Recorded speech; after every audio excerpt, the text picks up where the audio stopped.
गौरी पालवे यांच्या मृत्यू प्रकरणामध्ये नवनवीन जी काही माहिती समोर येते आणि या माहितीनुसार जसं की पोलीस जे ते सगळं काही तपास करतायत. मिळालेल्या माहितीनुसार मुंबईतील गौरी पालवे मृत्यू प्रकरणामध्ये नवनवीन माहिती ती समोर येत असून या प्रकरणाने एक मोठं वळण या ठिकाणी घेतलंय.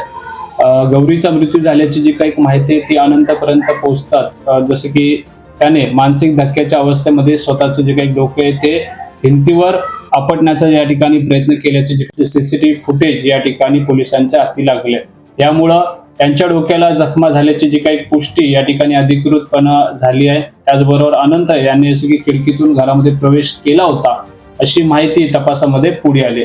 तर या खिडकीला बसवण्यात आलेल्या जाळीतून नेमका कसा प्रवेश केला किंवा कसा प्रवेश करता येतो याचे जे काही प्रात्यक्षिकही या ठिकाणी पोलिसांनी संबंधित व्यक्तीकडून या ठिकाणी करून घेतले. त्यामुळे घरामध्ये प्रवेश करताना काय घडले आणि ते का घडले याचा जो काही तपास आता अधिक गतीने या ठिकाणी सुरू आहे.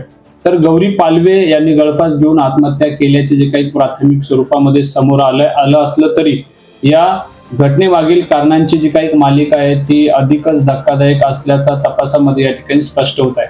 गौरीच्या मृत्यूनंतर तिच्या माहेरीकडील जसे की नातेवाईकांनी तिच्या सासरच्या लोकांवरती या ठिकाणी गंभीर आरोप केले होते. त्यानंतर महाराष्ट्रातील राजकीय वर्तुळातही या घटनेची जी काही मोठी चर्चा सुरू आहे.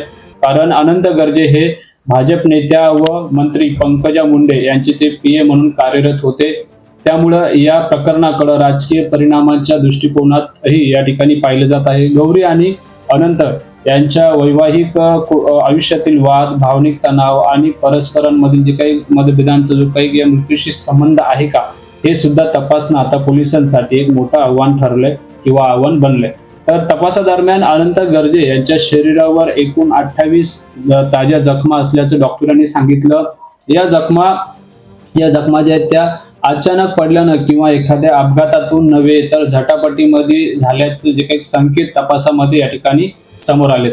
पोलिसांनी न्यायालयामध्ये दिलेल्या माहितीनुसार गौरी आणि अनंत यांच्यामध्ये मृत्यूपूर्वी जसे की तीव्र वाद व संघर्ष झाल्याची जी काही शक्यता या ठिकाणी जास्त आहे. त्यामुळे आत्महत्या व खून या दोन्ही दृष्टिकोनातून या ठिकाणी तपास सुरू आहे. अनंतचे जे काही मनोवैज्ञानिक विश्लेषण व पॉलिग्राफी म्हणजेच लाई डिटेक्टर टेस्टची जी काही प्रक्रिया सुरू असून तज्ज्ञांच्या मदतीनं घटनेच्या प्रत्येक शक्यतेचा जो काही शोध या ठिकाणी घेतला जात आहे.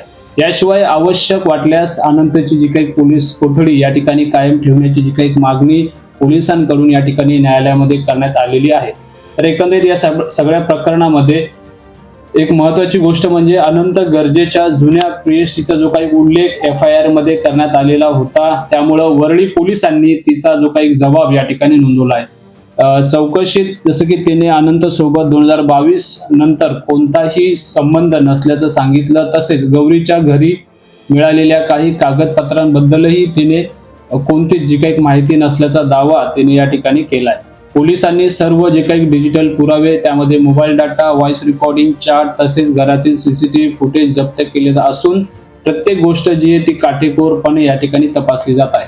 घटनेच्या काही तास जसे की आधी दाम्पत्यात काय घडले, त्याचबरोबर कोणते संदेश किंवा कॉल झाले हे जे काही सगळा तपास या ठिकाणी अत्यंत महत्त्वाचा ठरणार आहे. दरम्यान गौरीच्या मृत्यूनंतर तिच्या कुटुंबियांचा जसे की मानसिक आक्रोश या ठिकाणी अधिक तीव्र झाला.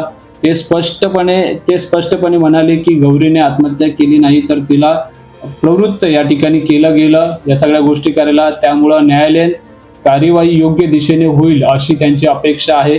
समाज माध्यमांवरही या प्रकरणावर प्रचंड चर्चा होत असून अनेकांनी महिलांच्या सुरक्षेबद्दल प्रश्न उपस्थित केले. सुशिक्षित कुटुंबातही जसे की पती पत्नीतील तणाव इतका वाढू शकतो की मृत्यूच अंतिम पर्याय ठरू शकतो. ही बाब चिंतेची आहे. पोलिसांचा जो काही तपास आहे जसजसा पुढे जात आहे तसतशी जी काही अधिक तथ्य समोर येण्याची जी काही शक्यता या ठिकाणी व्यक्त केली जात आहे.